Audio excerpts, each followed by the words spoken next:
Welcome back to my channel made English easy. আজ আমরা আলোচনা করব বিভিন্ন প্রকার ইংলিশ সেন্টেন্স। অর্থগতভাবে সেন্টেন্সকে আমরা ৫ ভাগে ভাগ করতে পারি। সেগুলো কি? অ্যাসার্টিভ, ইন্টারোগেটিভ, ইম্পেরেটিভ, অবজেক্টিভ এবং এক্সক্লেমেটরি।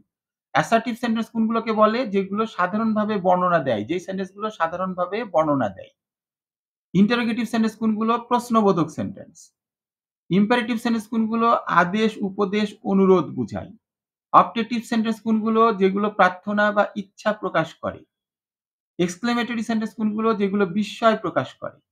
আজ আমরা একটা সেন্টেন্স নিব এবং এগুলোকে বিভিন্নভাবে প্রকাশ করে দেখাবো। যাতে করে তোমরা বুঝতে পারো যে কিভাবে ট্রান্সফরমেশন করতে হয়। এক প্রকার সেন্টেন্স থেকে আরেক প্রকার সেন্টেন্সে কিভাবে পরিবর্তন করতে হয়। আমি যদি একটা সাধারণ সেন্টেন্স নিই, হি ইজ ভেরি হ্যাপি, এটা হলো একটা অ্যাসার্টিভ সেন্টেন্স, অর্থাৎ সাধারণভাবে বর্ণনা করেছি। একে যদি আমরা ইন্টারোগেটিভ করতে চাই, তাহলে ২ রকম ভাবে করতে পারবো। একটা হলো WH কোয়েশ্চেন, অর্থাৎ যখন সেন্টেন্সটা W বা H ওয়ার্ড দিয়ে শুরু হবে। আরেকটা হলো verbal question.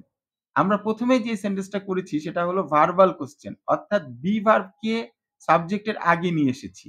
Is he very happy? সে কি খুব সুখী? আমি কিন্তু প্রশ্ন করলাম। ইন্টারোগেটিভ সেন্টেন্স কিন্তু খুবই গুরুত্বপূর্ণ। আমরা যখন ইংরেজিতে কথা বলি তখন প্রায় ৫০ ভাগ শব্দই আমরা প্রশ্ন করি। How is he? সে কেমন? How is he?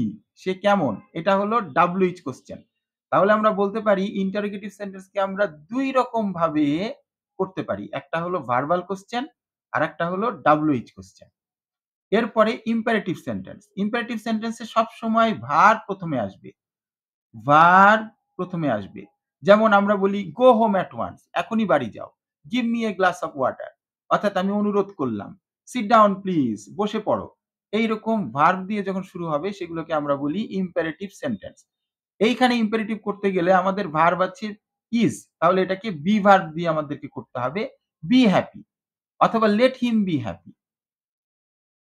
এরপরে অপটেটিভ সেন্টেন্স। অপটেটিভ সেন্টেন্সে সবসময় প্রার্থনা বা ইচ্ছা প্রকাশ করে। অর্থাৎ স্রষ্টার কাছে প্রার্থনা অথবা তুমি তার জন্য কোনো একটা ইচ্ছা প্রকাশ করেছো।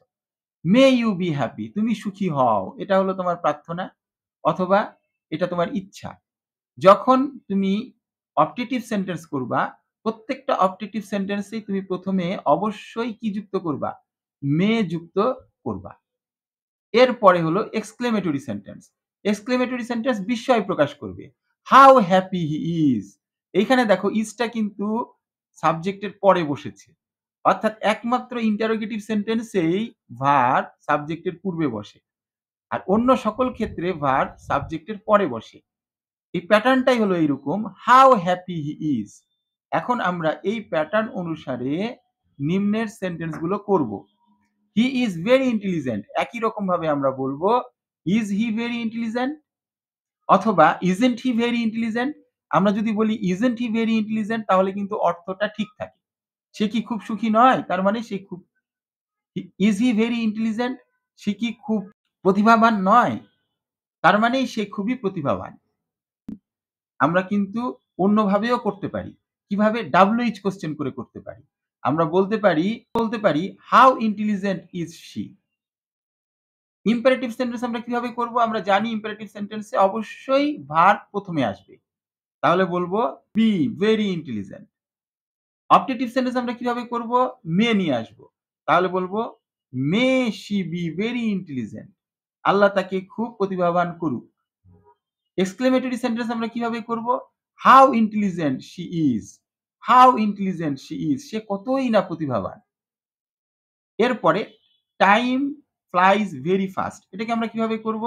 এইখানে কিন্তু বি ভার্ব নাই, এখানে ডু ভার্ব আছে। তাহলে আমরা ডু ভার্বের সহযোগিতা নিব। তাহলে আমরা বলব ডাজ টাইম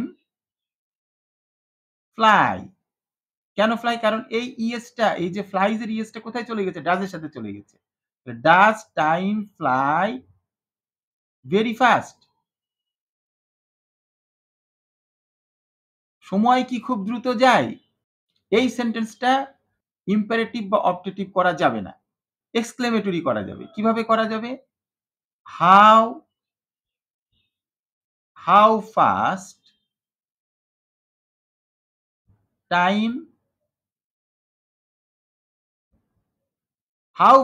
টাইম ফ্লাইজ। সময় কত দ্রুত বয়ে যায়। এটা হলো এক্সক্লেমেটরি সেন্টেন্স। তাহলে টাইম ফ্লাইজ ভেরি ফাস্ট এটা এক্সক্লেমেটরি কি হবে? How fast time flies. He is a great man. একে যদি আমরা ইন্টারোগেটিভ করি তাহলে হলো isn't he a great man অথবা is he a great man.